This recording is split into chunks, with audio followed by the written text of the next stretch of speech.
سورہ عصر کی آیت نمبر 2 میں اللہ پاک فرما رہے ہیں ان الانسان لفی الخسر کہ بے شک انسان خسارے میں ہے۔ والعصر کے بعد پھر اللہ پاک کا یوں فرمانا کہ لفی الخسر کہ انسان خسارے میں ہی ہے۔ مفسرین کرام فرماتے ہیں گویا کہ لام بھی قسم کے لیے ہی ہے، تو گویا کہ قسم کے اندر قسم پائی جا رہی ہے، اور اتنی شدید قسموں کے بعد انسان کو خسارے والا کہا جا رہا ہے۔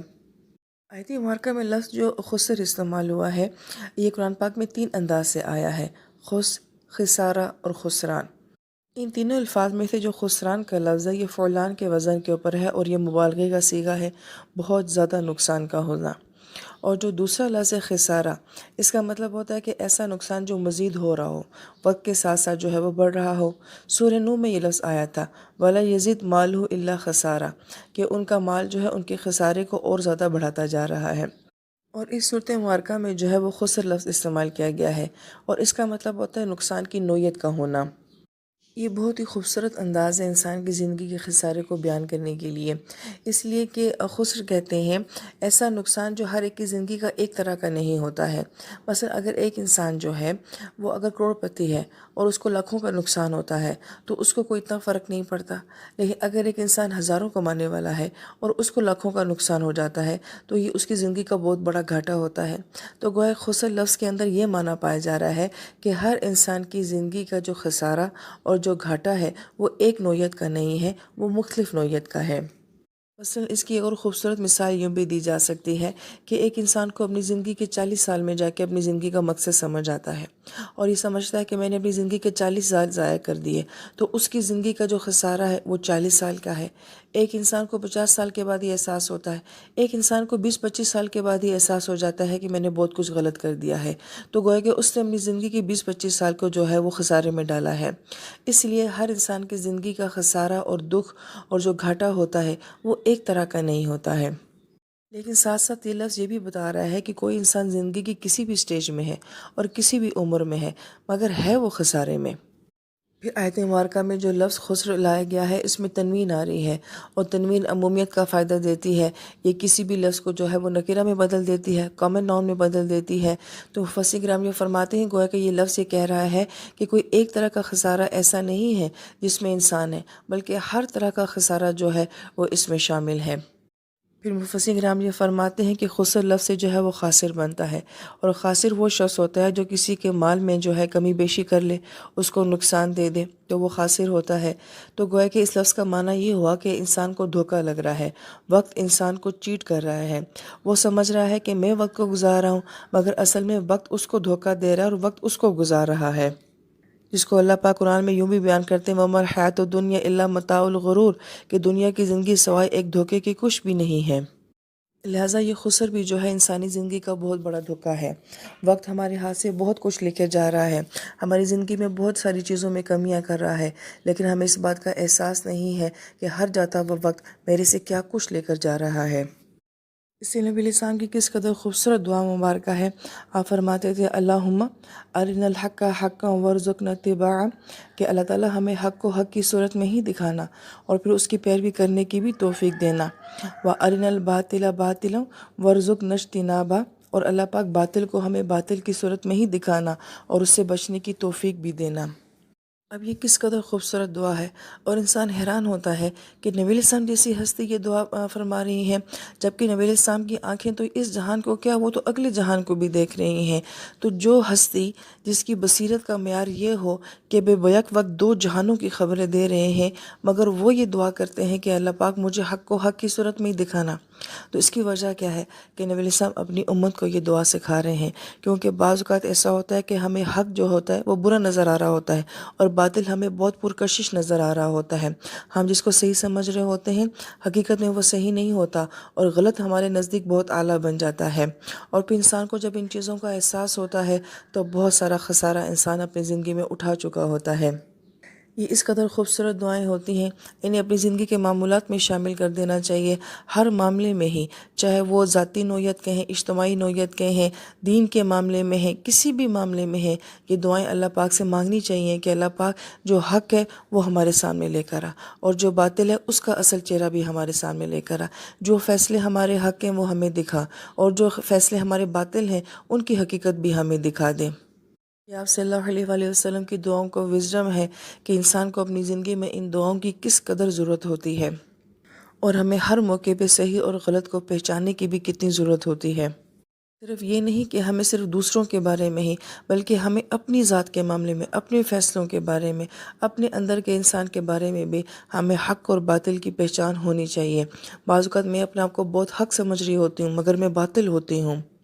اور بعض اوقات انسان اپنے آپ کو خواہ غلط سمجھ رہا ہوتا ہے مگر وہ حق کے اوپر ہوتا ہے۔ تو گویا کہ کس قدر یہ خوبصورت دعائیں ہیں جو تحفۃ نبی علیہ السلام ہمیں دے کر چلے گئے ہیں۔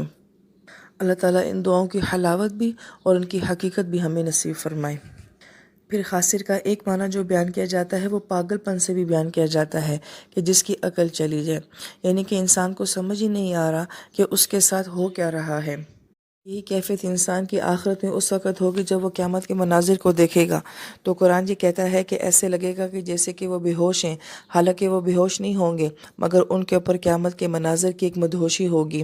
اسی طریقے سے خاسر جو ہے، وقت جو ہے وہ ہمیں ایک طرح سے مدہوش کر دیتا ہے، ہمیں خود احساس نہیں ہوتا کہ کس تیز رفتاری کے ساتھ جو ہے میرا وقت جا رہا ہے، میری زندگی جا رہی ہے اور میں اس کو روک بھی نہیں سکتی ہوں۔ اور یہ وہ کیفیت ہوتی ہے کہ جس میں انسان کی عقل جو ہے وہ معاف ہو جاتی ہے، تو اس کیفیت کو جو ہے وہ خاسر کے ساتھ بیان کیا گیا ہے۔ پھر مفسرین کرام یہ فرماتے ہیں کہ خاسر کا ایک معنی یہ بھی ہوتا ہے کہ وہ شخص کہ جس کا سارا کاروبار ٹھپ ہو جائے اور اس کو بالکل بینک کرپسی کی کیفیت کو جو ہے وہ دیکھنا پڑ جائے۔ اور پھر ساتھ ساتھ مفسرین کرام یہ بھی فرماتے ہیں کہ خاسر کا ایک معنی ہوتا ہے کہ وہ نقصان جو تھوڑا تھوڑا کر کے ہو اور آہستہ آہستہ کر کے ہو، مگر ہو وہ ڈیلی بیس کے اوپر نقصان رہا ہو۔ یہی مناسبت جو ہے اثر اور جو ہے خسر کے اندر پائی جاتی ہے۔ ہم یہ دیکھتے ہیں کہ اثر کے اندر کیا معنی تھا کہ وقت گزر رہا ہے اور وہ تھوڑا تھوڑا کر کے آپ کی زندگی سے جا رہا ہے، اور خسر کے اس معنی میں کیا مناسبت ہے کہ یہ آپ کو خسارہ دے کے جا رہا ہے، روز کوئی نہ کوئی یہ وقت آپ کو خسارہ دے کے جا رہا ہوتا ہے۔ پھر بعض مفسرین کرام نے جو ہے وہ خسر کی نشاندہی بھی کی ہے کہ وہ کس چیز کو خسر کہتے ہیں، تو وہ فرماتے ہیں کہ مالی نقصان بھی اس کے اندر شامل ہے کہ انسان جو کچھ بھی کما رہا ہے اس کے استعمال کا وقت جو ہے وہ بھی آہستہ آہستہ ختم ہو رہا ہے۔ انسان کی جوانی، اس کی زندگی جو ہے وہ ڈھل رہی ہے، یہ بھی گویا کہ انسان کی زندگی کا خسر ہے جو آہستہ آہستہ اس کی زندگی میں خسارے کی طرف جا رہا ہے۔ انسان کا سب سے بڑا قیمتی سرمایہ اس کا وقت ہوتا ہے، اور یہ وقت بہت بڑا انسان کا خسارہ ہے کیونکہ وقت روزانہ اس کے ہاتھ سے تھوڑا تھوڑا کر کے جا رہا ہے۔ اس طرح کے اور بہت سارے اقوال مفسرین کرام کے ملتے ہیں جس کو خسارہ کہا گیا ہے۔ مثلا انسان کی صحت جو ہے وہ خسارے میں ہے، جو طاقت میرے پاس آج ہے وہ کل نہیں ہے۔ انسان کی صلاحیتیں جو ہیں وہ خسارے میں جا رہی ہیں، جو کام آج ہم بہت پرفیکشن کے ساتھ کرتے ہیں کل ہم اس پیار کے ساتھ نہیں کر پائیں گے۔ ہم یہ دیکھتے ہیں کہ ایک وقت ہوتا ہے کہ ایک کارپینٹر جو ہے وہ کس مہارت کے ساتھ جو ہے کسی چیز کو بناتا ہے، مگر ایک وقت ہوتا ہے کہ اپنے ہاتھ میں مشین کو بھی نہیں اٹھا سکتا ہے۔ لہٰذا اصل بات سمجھنے کی یہ ہے کہ خسارہ جو ہے وہ ہر چیز کے اندر ہے۔ سورہ رحمان کی آیت مبارکہ میں آتا ہے کل من علیہا فان،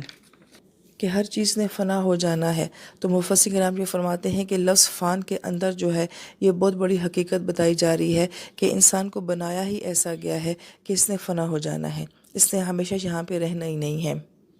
اب اس ساری تمہید کے بعد جو انسان کے ذہن میں پہلا سوال آتا ہے وہ یہ ہے کہ لفظ خسر کے اندر تو بہت مایوسی پائی جا رہی ہے کہ انسان نے ہر حال میں خسارے کو فیس کرنا ہے اور ہم اپنے آپ کو اس خسارے سے بچا بھی نہیں سکتے ہیں۔ تو پھر ذہن میں یہ سوال آتا ہے کہ پھر کچھ کرنے کی ضرورت ہی کیا ہے، میں تو بالکل بے بس ہوں، میں کچھ کر ہی نہیں سکتی ہوں۔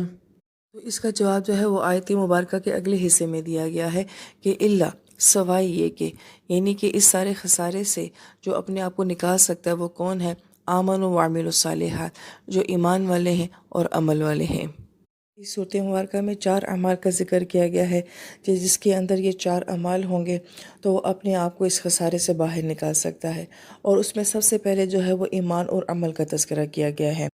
قرآن پاک میں بعض محققین کے نزدیک 75 مرتبہ ایمان اور عمل کا ذکر جو ہے وہ اکٹھے آیا ہے، کیونکہ ایمان سے کیے جانے والا عمل چاہے کوئی سراہے جانے والا ہو یا نہ ہو، کوئی حوصلہ افزائی کرنے والا ہو یا نہ ہو، مگر اس کے اوپر آخرت کا اجر لازمی آتا ہے۔ اس سے فرمایا کہ وہ عمل جو کہ ایمان کے ساتھ ہو۔ ہم قرآن پاک میں یہ دیکھتے ہیں ان الذین آمنوا وعملوا الصالحات لہم اجر غیر ممنون، ان الذین آمنوا وعملوا الصالحات لہم اجر عظیم۔ پھر فرمایا کہ ایمان والے اور عمل والے ان کے لیے اجر کریم ہے، ایمان اور عمل والوں کے لیے حسن مآب ہے، ایمان اور عمل والوں کے لہم درجات ہیں، ایمان اور عمل والوں کے لیے طوبی لہم، ان کو خوشخبری دے دی جائے۔ اور اس طرح کی بیش بہا آیات ایسے ہیں کہ جہاں ایمان اور عمل اکٹھا ہوا ہے تو اس کو بہت بڑا عمل کہا گیا ہے۔ لہذا سب سے اہم چیز کیا ہے؟ وہ انسان کا ایمان ہے۔ اگر انسان کے ایمان کی جڑ مضبوط ہوگی، انسان کا ایمان خوبصورت ہوگا تو لازم بات ہے اس سے ایک خوبصورت عمل جو ہے وہ ظاہر ہوگا۔ مفسرین کرام یہ فرماتے ہیں قرآن پاک میں مومنون، مشرکون، کافرون یہ ایک طرز کے الفاظ ان کا ذکر آیا ہے، مگر جہاں کہیں بھی اللہ پاک برے عمل کا تذکرہ کریں گے اس کو کفر اور شرک کے ساتھ بیان کریں گے، اور جہاں کہیں بھی اللہ پاک کسی بھی اچھے عمل کا تذکرہ کریں گے اس کو ایمان کے ساتھ بیان فرمائیں گے۔ اس لیے فرمایا کہ ایمان اور اچھا عمل یہ ایک ہی سکے کی دو سائیڈز ہیں، اس طرف کریں تو ایمان نظر آئے گا، اس طرف کریں تو آپ کو خوبصورت عمل نظر آئے گا۔ ایمان اور عمل کا آپس میں گہرا ربط ہے، کیونکہ اگر ایمان ہے تو ہو نہیں سکتا کہ اسے اچھا عمل ظاہر نہ ہو، اور اگر کوئی بھی اچھا عمل ہے تو ممکن نہیں ہے کہ اس کے پیچھے ایمان خوبصورت نہ ہو۔ جسے تحویل قبلہ کی جو ہے وہ مثال دی جاتی ہے کہ جب یہودیوں نے مسلمانوں کو طعنہ دیا تھا کہ آپ تو بیت المقدس کی طرف نمازیں پڑھا کرتے تھے تو اب وہ ساری نمازیں جو ہیں وہ آپ کی ضائع ہو گئی ہیں، تو اللہ پاک نے جواب میں آیت مبارکہ میں فرمایا تھا کہ اللہ پاک کبھی بھی تمہارے ایمانوں کو ضائع نہیں کریں گے۔ بات نمازوں کی ہو رہی ہے لیکن اللہ پاک نے فرمایا کہ ہم تمہارا ایمان ضائع نہیں کریں گے۔ اس کا مطلب ہے کہ نماز کا اور ایمان کا آپس میں تعلق تھا، تو گویا کہ نماز کا نہ ضائع کرنا گویا کہ ایمان کا نہ ضائع کرنا ہے، یا ایمان کا بچا لینا گویا کہ نمازوں کا بچا لینا ہے۔ اس لیے قرآن پاک میں ہم اس طرح کی آیات دیکھتے ہیں وَلَا صَدَّقَ وَلَا صَلَّى، جو تصدیق نہیں کرتا وہ نماز بھی نہیں پڑھتا، كَذَّبَ وَتَوَلَّى، جو تکذیب کرتا ہے وہ منہ بھی پھیرتا ہے۔ لہذا یہ آیت مبارکہ یہ کہہ رہی ہیں کہ جیسا انسان کا عقیدہ یا سوچ یا ایمان ہوگا ویسا ہی عمل بھی ہوگا۔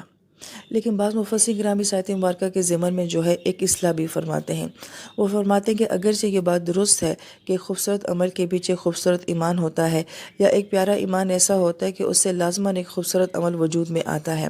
مگر اس کے باوجود بھی ہم کسی کے ایمان کو جج نہیں کر سکتے۔ اگر ہم کسی کی زندگی میں کوئی خوبصورت عمل نہیں دیکھتے تو ہم اس کو یہ بات نہیں کہہ سکتے کہ آپ کے پاس ایمان ہی نہیں ہے۔ اگر آپ کے پاس ایمان ہوتا تو خوبصورت عمل بھی ہوتا۔ اس کی وجہ کیا ہے؟ اس کی وجہ یہ ہے کہ ایمان کا تعلق آپ کے باطن کے ساتھ ہے، اور کسی کے باطن کا فیصلہ ہم نہیں کر سکتے، یہ صرف اللہ پاک کی ذات کر سکتی ہے۔ ہو سکتا ہے کہ کسی انسان کے اندر نہ جانے کتنا ہی خوبصورت ایمان کیوں نہ چھپا ہوا ہو،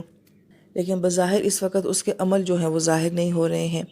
اور یہ بھی عین ممکن ہے کہ بظاہر کوئی شخص جو ہے وہ بہت اچھا عمل کر رہا ہو مگر اس کے پیچھے اس کی سوچ اچھی نہ ہو، ایمان کامل نہ ہو۔ لہذا یہ وہ معاملات ہیں کہ اللہ تعالیٰ کی ذات تو کہہ سکتی ہے کہ یہ عمل والے اور ایمان والے ہیں، لیکن ہم ایک دوسرے کے بارے میں نہیں کہہ سکتے کہ یہ ایمان اور عمل والا ہے یا نہیں ہے۔